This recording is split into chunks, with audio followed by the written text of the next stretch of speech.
क्या कोई तुम्हें चुपचाप कंट्रोल कर रहा है? कभी तुम्हारे साथ हुआ है कि तुम कुछ करना चाहते थे, लेकिन पता नहीं क्यों अचानक दिल घबराने लगता है? तुम सोचते हो मैं केपेबल हूं, पर अंदर से कोई कहता है रहने दे, तेरे बस की बात नहीं। कभी ऐसा लगा है कि तुम खुद अपने फैसले नहीं ले रहे हो, जैसे कोई अदृश्य ताकत तुम्हें कंट्रोल कर रही है, तुम्हारे थॉट्स, तुम्हारी इमोशंस, यहां तक कि तुम्हारी जिंदगी का डायरेक्शन तक। अब सवाल है, वो कौन है जो तुम्हें चुपचाप कंट्रोल कर रहा है?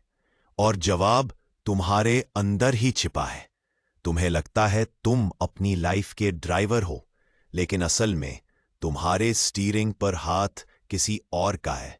जब कोई तुम्हें कहता है तू कुछ नहीं कर सकता, वो शब्द सिर्फ एक बार नहीं, बार बार गूंजते हैं। वो तुम्हारे सब कॉन्शियस में उतर जाते हैं, और फिर जब भी तुम कुछ नया शुरू करते हो, वो आवाज दोबारा सुनाई देती है। यही कंडीशनिंग है। लोग, माहौल, सोसाइटी, सब ने तुम्हारे अंदर छोटे छोटे रूल्स डाल दिए हैं। जैसे पैसे कमाना मुश्किल है, अच्छे लोग हमेशा हारते हैं, रिस्क मत लो। धीरे धीरे यही रूल्स तुम्हारा कोड बन जाते हैं, और वो कोड तुम्हें चुपचाप कंट्रोल करने लगता है। सोचो, किसी का ड्रीम होता है आर्टिस्ट बनना, लेकिन बचपन में सुनता है आर्टिस्ट बनकर भूखे मरोगे।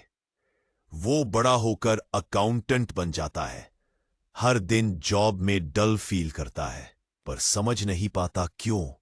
क्योंकि वो अब अपनी जिंदगी नहीं जी रहा, वो किसी और के फियर का प्रोडक्ट बन चुका है।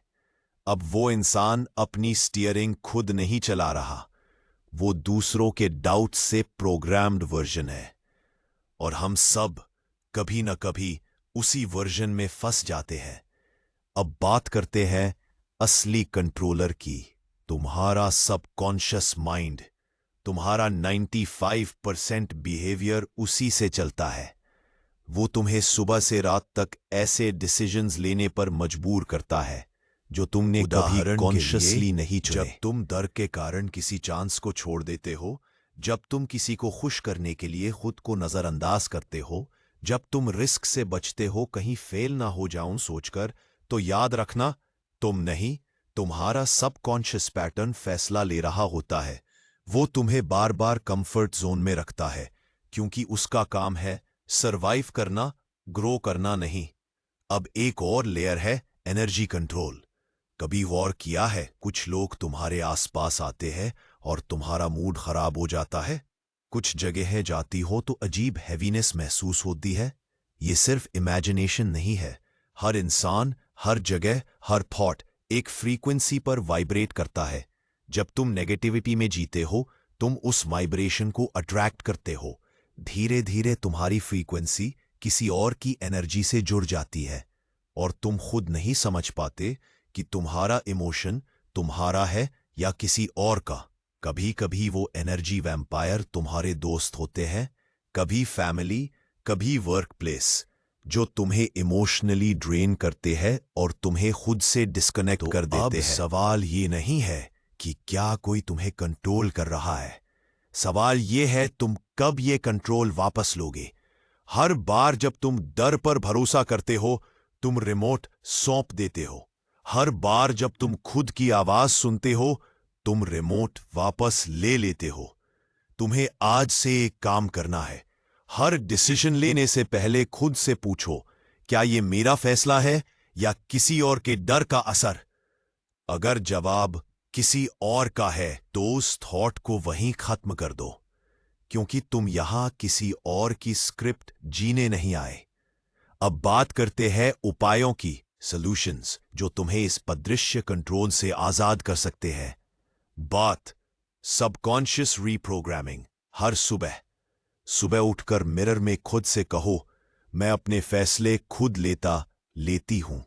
मैं किसी और की एनर्जी से नहीं चलती। इसे 21 दिन बोलो, तुम्हारा माइंड नया पैटर्न बनाएगा। 2, एनर्जी डिटॉक्स। हर हफ्ते एक दिन अकेले रहो, नेचर में जाओ, बिना फोन, बिना म्यूजिक। ये तुम्हारी एनर्जी रीसेट करता है। 3. Thought trekking. हर बार जब नकारात्मक सोच आए उसे लिखो। लिख दो, ये मेरा नहीं है। ये सिंपल हैबिट तुम्हें कंट्रोल वापस देती है। 4. Gratitude ritual. रात को सोने से पहले 3 चीजें लिखो जिनके लिए तुम थैंकफुल हो। इससे फ्रीक्वेंसी इंस्टेंटली चेंज होती है। 5. मेडिटेशन, कंट्रोल का मास्टर की। हर दिन 10 मिनट साइलेंस में बैठो, क्योंकि जब तुम खुद से कनेक्ट होते हो तो कोई भी तुम्हें कंट्रोल नहीं कर सकता। याद रखना, जिंदगी तुम्हारी है पर सोच किसी और की। जब तक तुम अपनी सोच रिक्लेम नहीं करते, तुम किसी और की पपेट बने रहोगे।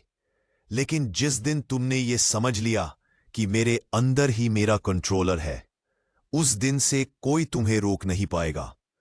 अब वक्त है रिमोट वापस लेने का, क्योंकि अब तुम खुद अपने लाइफ डायरेक्टर हो।